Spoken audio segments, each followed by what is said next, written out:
All right, this video, I just wanted to do another small video on the things that I felt like didn't work out, that I've seen that have been bugging me for a while now that I had a car for, what is it, 5 months. So I just want to go over here and mention that they took out bi from the bi-turbo, because if you would get the AMG 63, you would get the bi-turbo.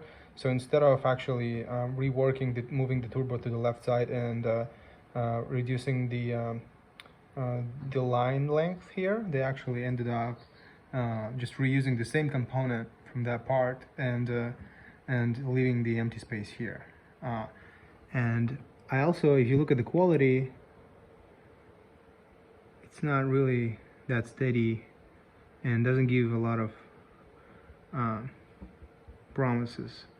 I mean, the 4MATIC one looks like stitched altogether, but then it looks like you just put it on. So it was put on glue, but then like they're very loose. So because it's not a single component, like it's a 4MATIC here, so it's actually all individual letters here. So that's what makes them a little bit loose. And I've seen a couple of people posted on TikTok actually that they had their tees falling off. So I don't know, we'll see. It would really be a bummer if I would have to bring that car to dealership just because of this annoying things like that. And here they did another one. Now we see the turbo on the left side and the empty space here, the gap without anything on the right side, instead of just moving it up here and reusing the component for the 53S intentionally. So it just speaks for itself, where it means that the car has been designed first for the 63S, and then for some reason they just reused the same component for the regular turbo model. So that is one of the things.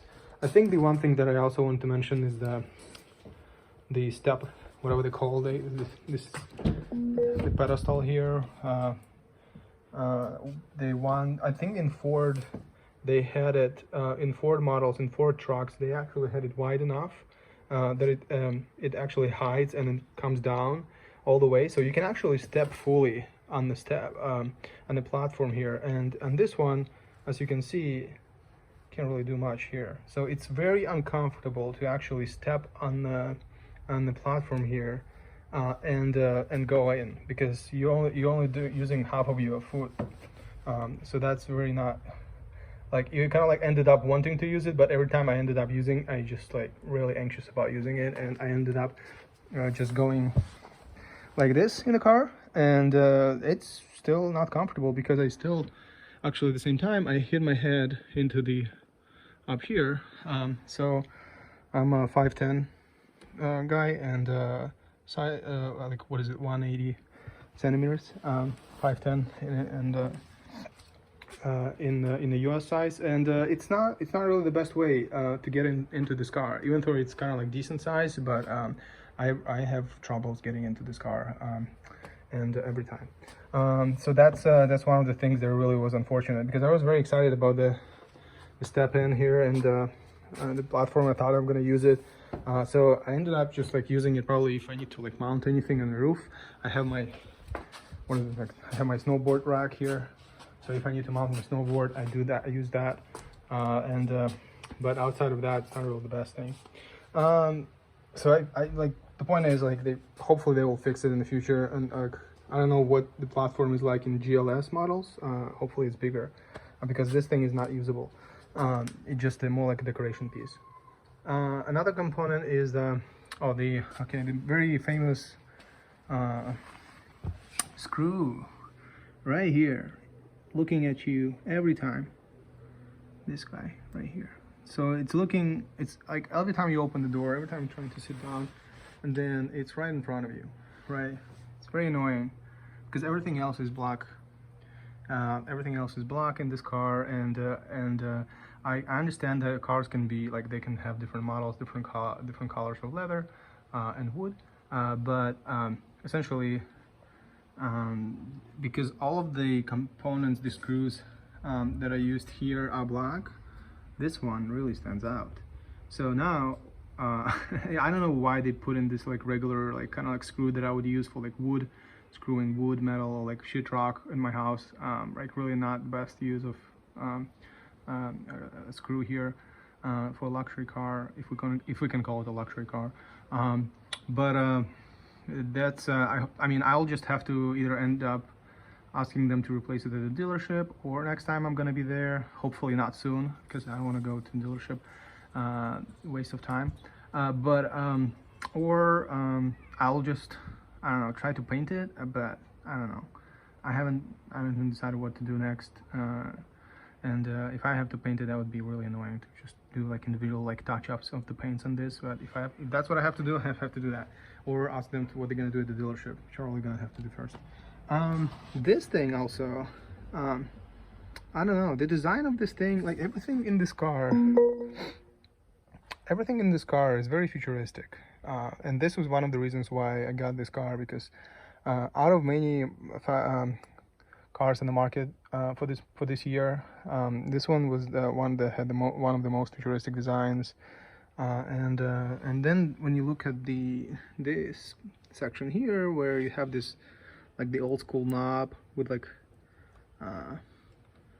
and then you can partly see, like you can see there like the lights text here, and the icons for the lights, for the headlights, beam lights, and all the fog lights, but there you can barely see them because they're like white on white, versus us. I would probably prefer them to be more in that style where it's a little more like metal, or if it's or it can be a component like this where it's matte black with the icons that I can clearly see and they illuminate in dark, or if they're metal with black piano finish with icons at the top. Not sure. This one was like really off, like throws me off every time. I don't know about other people, but that's just one thing. Another thing.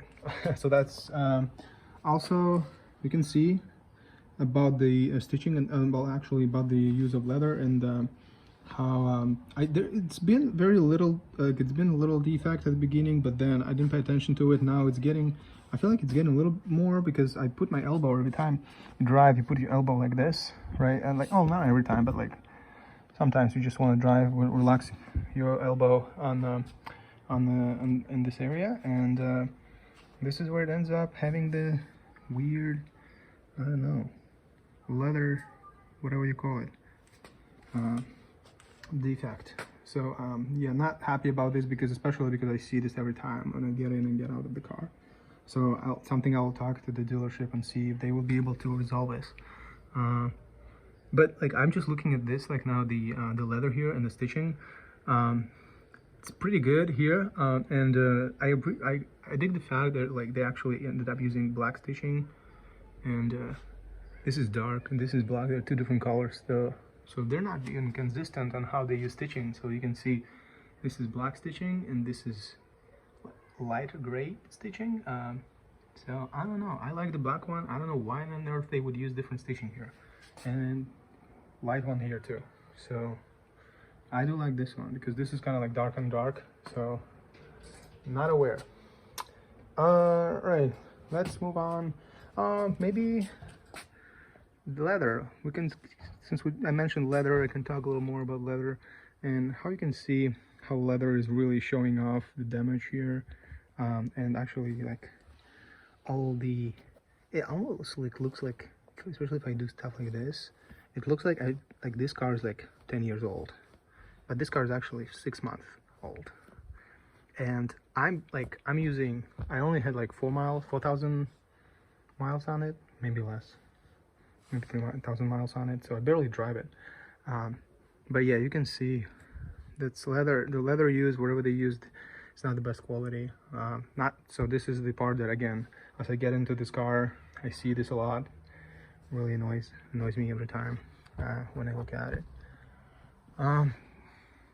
But yeah, everything else here seems to be fine so far. I don't know, we'll see. I'll have to do more of these videos later. And also, this is soft close. I don't know if I talked in my other videos. This is like, if we talk about like some of the things that I really enjoy in this car, it's an add-on. It's an add-on, of course. $500, I think. But this is like my favorite thing that I added here in this car. Um, in the back, so they don't have this thing in the back, as you can see the damage on the leather here, but the leather is very fine, very feels very nice, very gentle, kind of like baby skin a leather. It's like very gentle. So, and I think and also like you can see how this quality is better here, but the stitching is a little bit wavy here, but at least I don't get like there's no like the same damage on the leather, or like it doesn't look old, it doesn't age here as well as fast as it did on the other one. So it's like, I don't know, I like my wine aged but not my leather aged like this. So let's see in the back side. It's, I think I was just wanted to mention that something like stitching like this is still a little wavy here, but it's very minor, so I would call it forgiving. Some people probably wouldn't. And they don't have the screw here, the white screw here, the metal screw. So another thing I want to mention is also this area. So the bumper, this is bumper. Yeah, this is bumper. Is actually sticking out, and you can, like, right now it's stuck out because I was driving the car, and if I put it back in, notice it will go back in. There you go. Oh no, there you go. Yeah, it goes back in and then it pops up a little bit. So little things, but I don't know. I wasn't expecting that. I don't have this issue in my other C300 model, so that was a surprise for me. When I opened the trunk, so I was in the garage the other day, and it was a public closed garage, and they had a beam just like this, and they had a beam above the door, the rear, the trunk door, and it actually hit the trunk. Didn't stop, and it actually hit the beam at the garage. I don't have the damage. Thankfully, I don't have the damage so far. We'll see. Maybe it will appear somewhere, but I think it hit somewhere. I mean, there was like a little white thing that I like rubbed off, thankfully. So it was right next to the headlight, and I was like freaking out for a second. I was like, thought it's gonna be over for this headlight, but actually it turned out to be fine. But I was surprised that it didn't stop. It just keeps moving, and it's just like, let's see, like, see? Oh, see, there you go. So let's try it again. Sorry, it's trying to do it in just a video. I need to get a tripod, but what I'm gonna do, I'm gonna open it and I'm gonna block it with my hand and see that it doesn't stop. It just keeps moving. It just keeps moving. So I can put a baby on this and it's still gonna open. So really not cool, because I would expect to be have a sensor. So watch out. If you have a clearance that is maybe like a couple of feet higher than your roof, it goes pretty high. The trunk goes like up pretty high. So like it's extra 3-4 feet that you have to have if you want to open your trunk. Otherwise, it's just gonna blast through the concrete beam. If I'm gonna have a damage with this, I'm gonna probably talk to Mercedes too. And like, I know I have insurance, but still. Look at that beautiful bolt right here. Oh yeah, when you open your trunk, you get one of those. We used to use those in the construction. Wouldn't expect it to be in a luxury car, but you can see the how these things. I mean, I understand it's forgiving to use them in the engine section, where under the hood, somewhere where I don't see it as a user, as a consumer. But like, seriously, when I open the trunk, you know, those are the things that apparently Mercedes believes is okay for you to see. So probably have to actually paint them black too. Another thing right here, piece of plastic bumper. So it was sticking out there, but actually it does even more funny dances over here. So yeah, I don't know. They're probably not going to be able to do anything there. Maybe I'll ask maybe I'll ask. If you want to comment what I should do best, let me know, because that's this is one of those things that are really annoying. I don't know what to do. Okay, and I think that's for the garage, for the trunk. So far, I mean, the stitching in the back is not really great. I'll just, like you can see, there is a little bit of damage here.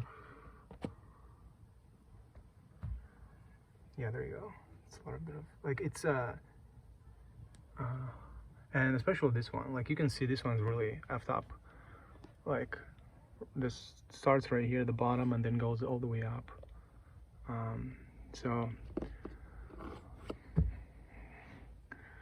not great, and it's different here as well. I mean, it's better than this one, but it's not consistent, is what I mean. Okay, and I think that's, let's see, let's close it. There's one more thing. I think with this one, this door, back rear door. So what I had, actually they had them replace this rubber, the seam around the door completely, because it was so bad. It actually, like, it was like squeezed in for some reason, and they couldn't get it fixed. Like, there was no way to fix it because it was just like squeezed in. It was like a defect from factory, and they ended up replacing it, and but they replaced it with something like this, right? So like now you have holes right here. I don't know. Again, another thing, another quality thing that is not really speaking Mercedes, what it was before. Like you don't see the holes from here, but then like from here you can, from the side you can see them. So also not great. So I think that's it that I have for now that I want to share. I'll if I see more defects, I'll let you know. I'll try to post it. You know, I want to share information and make sure that everybody is aware of these defects and aware of the quality of Mercedes, how it's been evolving and changing. And you know, it's always been a brand. I've been a fan of this brand for and had different Mercedes before, but it's not what it was. And yeah, it's just you paying premium for the quality that you're not really getting. So we'll see what if there are any issues that I'm going to be having first. And I'm not sure if it's probably, I know probably it's going to be my last Mercedes car, and I have to change, and I'm looking for other brands and see what other brands are offering in the market today. And it's probably going to be more an electric vehicle, because I have a lot of issues with the engine of this car, but and how it performs on switching gears, but that is going to be a different video. I'm going over that. All right, that's it for now. Thanks everyone.